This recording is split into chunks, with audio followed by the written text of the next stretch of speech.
want you wearing that. It's just toxic. Don't wear that. You know, to making your home and your office and your room smell pleasant. I put scents on my pillow every night. It doesn't seem like a big deal, but I have a better sleep, and I'm like in a cloud of aromas. It makes my life better. And so I would just say for academia, just don't forget about smells. That it's something that you could incorporate into, well, I'd say almost anything, because it's part of our human experience. Another question? Yeah, I want to come back to something a little bit hard-nosed, more hard-nosed. I was waiting for that.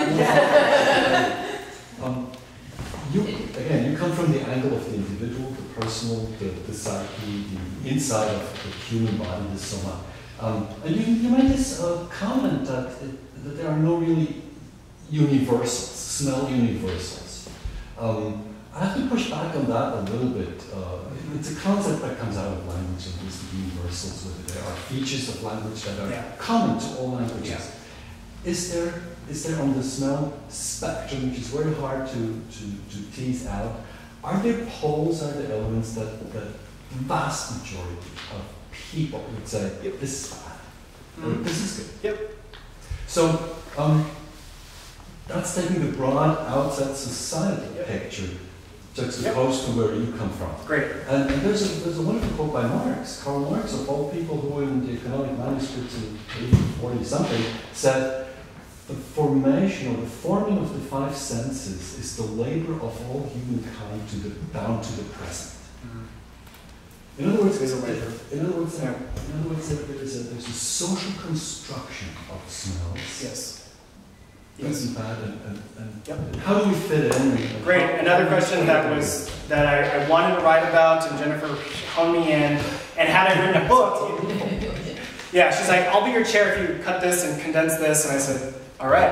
Had I written an actual book, that would have been probably a chapter, because the collective, you know, when we're studying depth psychology, it's not just the individual psyche, but we have the collective psyche too. And that was an area I was tremendously interested in, was the collective psyche, both collective consciousness and the collective unconscious. So thank you for asking that. I'll just touch on a couple brief ideas here. Although there might not be any so-called, quote, universal smells, there are collective shared experiences and shared values of smells. And that's really interesting too. Families, communities, neighborhoods have certain smells that are common to everybody. When I went to Los Angeles to the Smell Bar, which is an interesting place, by the way, you can actually go down there. There's a bar that you can sample a bunch of different perfumes and anything. But I spent a couple hours there talking to people, and I was talking to the manager about what scents people come in for and ask for. And so there's certain common scents, like the top of a baby's head, like just babies in general. Babies seem to be a smell that almost everybody likes.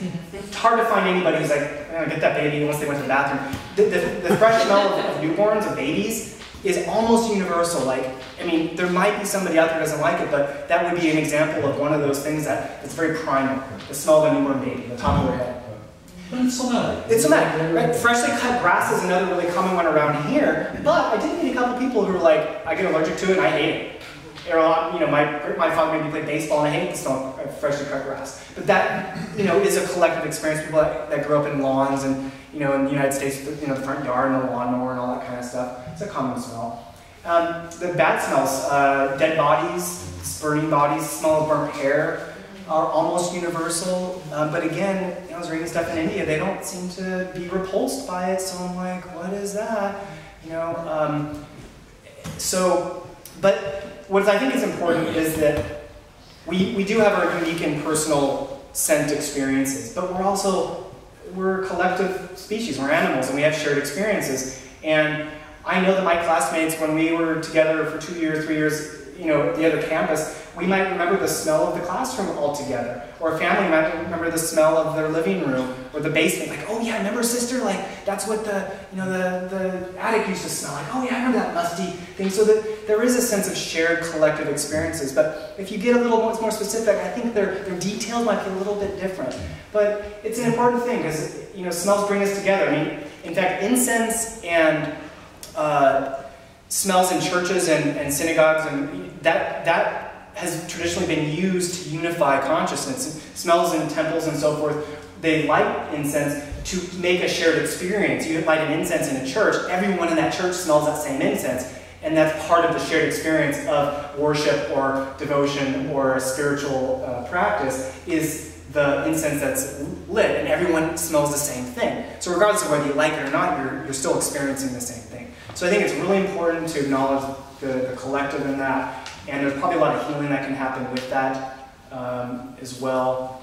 And there's a lot probably that goes on underneath the surface, the unconscious acts, but we're not even aware of it. This, different locations. At that scent bar, they had bottles that said Paris, Rome, Germany, like they were trying to capture a place in a bottle, so that when you walked off the plane, you'd be like, oh, it smells like Switzerland, oh, it smells like I'm back home in Carpinteria, I can smell the fresh salty air. There's that collective smell that people recognize when you get off the plane, that kind of thing. So thank you for asking that, because I really wanted to write about that, but yeah. Raise your hand if you have a PhD in the room. Yeah. All right, so we have more academic ancestors and peers here. Someone who has a PhD want to ask you a question? In the very back. Peter. Oh, hi, Brian. Hey. I have two questions, or maybe they're just comments. You might have touched on this, but smell, olfaction is an important part of taste. Yes. And food is an important part of our lives and Yes. our culture. Yes. Obviously, I know when I have a cold and my nose is stuffed up, food doesn't taste very good. Yeah. So I wondered if you had any comment on that. Yeah, thanks for mentioning that. I kind of glossed that over. Well, I was a little late, so you might have touched on that. And second, I've read, and I don't know if it's really true, but I've read that one of the first senses to go when you have dementia is your sense of smell. Mm-hmm. And I know the sense of smell is very complex. Yeah. And I don't know why that might be, but could you comment on that? Yeah. So the answer to the first question, what was it again? Taste. Oh, the taste. So the reason why I kind of glossed that over is that most of what we experience as taste is actually smell. We do have taste buds, and there is something that's going on in both our tongue and the back of our throat.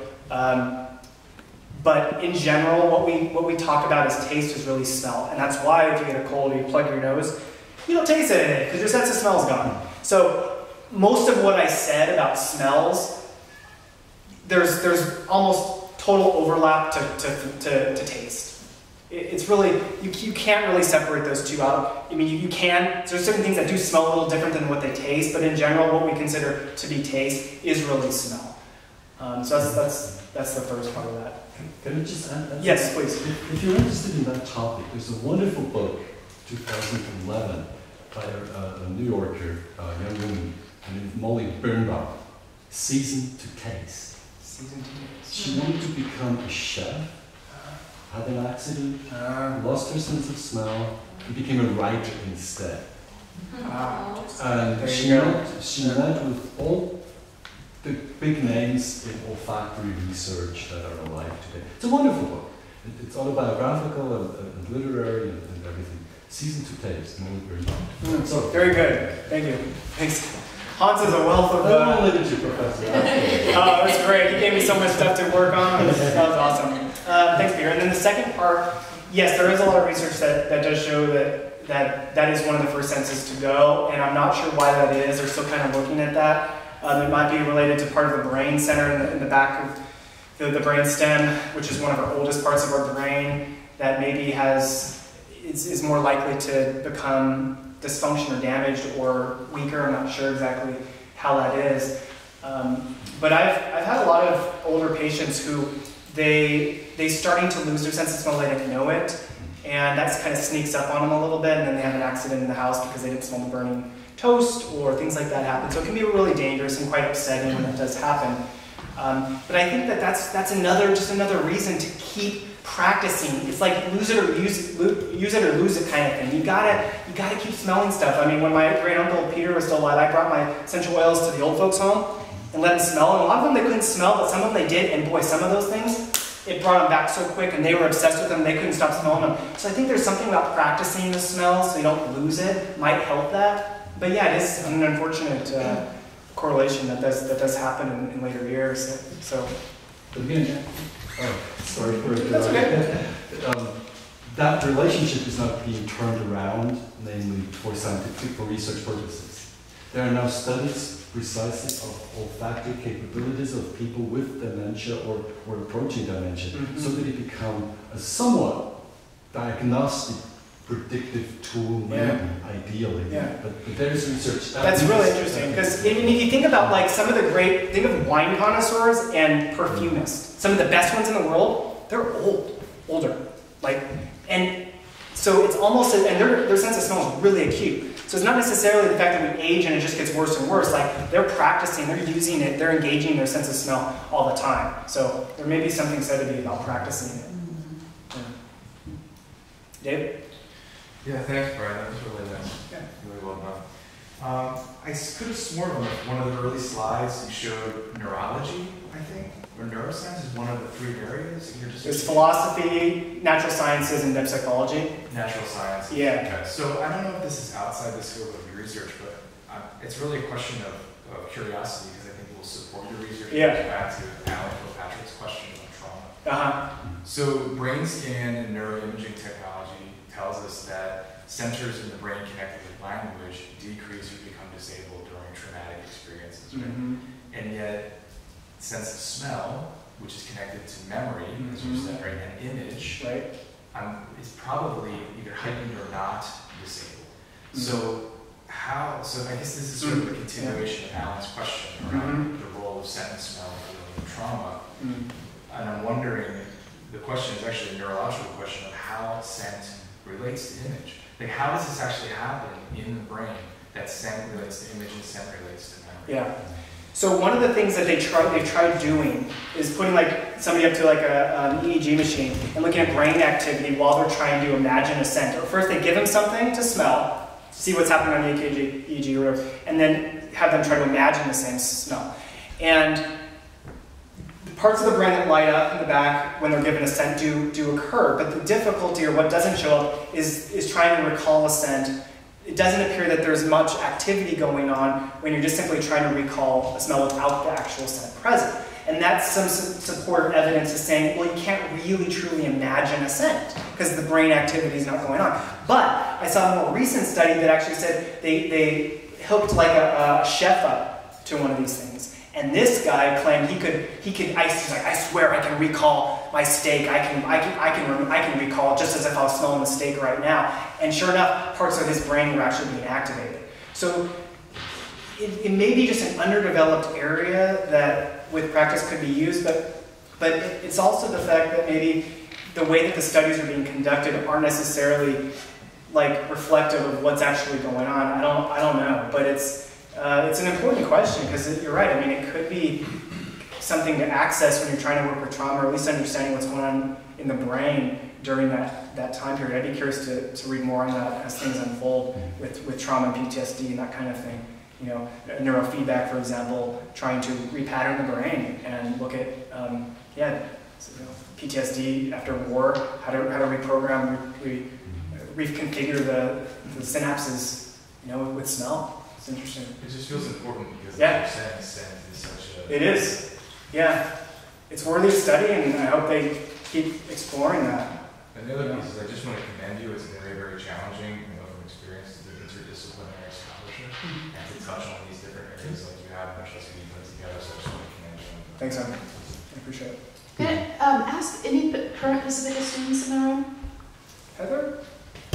She's graduated. Thanks so much for coming. This is one of my classmates, Heather. Say hi, Heather. Brian, who's everyone else in the room? Friends and family. Friends and family. Yeah. Friends and family. You can ask a question, but you can't throw him a softball question. You can't. All right, where's my bat? Come on. Give him some challenging ones. Start over there. Heather. I think talked about it before. Yeah. I'm curious if you came across anything in the medical community and nurses that we use for diagnosis. Yeah. You know, not officially, but we do. And I was just curious if you came across anything. Yeah, it's certainly something that we study in Chinese medicine, right, everybody? We learn to diagnose through smell.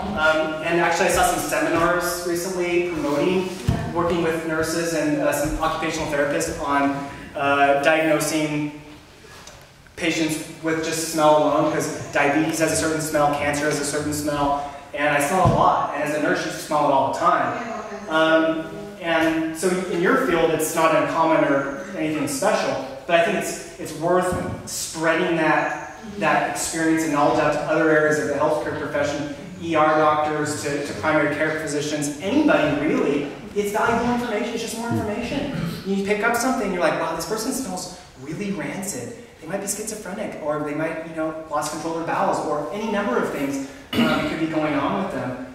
The liver produces a certain smell, the heart, that's where they have a whole other chapter, even a book itself too. I wish I could have gotten into that, but maybe as a nurse you could at least share some of your experiences, with the community at large, and because you guys are experiencing that all the time. We can't make fun of it, but I think it's Yeah. valid. Absolutely valid. Yeah, And if you can, and old doctors in the past, I have no doubt, were trained very astutely as pieces of information. They would diagnose and take that as an information to, help them diagnose what's going on, where the pathology was. That's actually a very interesting cultural, historical development, Yeah. because in the Middle Ages and until relatively recently, olfactory diagnostics for all sorts of diseases was standard. It was accepted. Yeah, it was good. it's been around for a long time. But the whole Enlightenment movement